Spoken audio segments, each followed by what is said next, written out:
Alright, well, getting fed up with this, trying the second tank of fuel.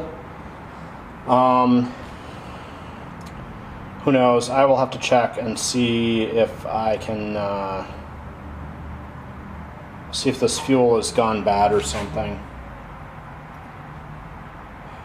But it is nice to have an engine running after a while, and I will try to get back to running engines more regularly again.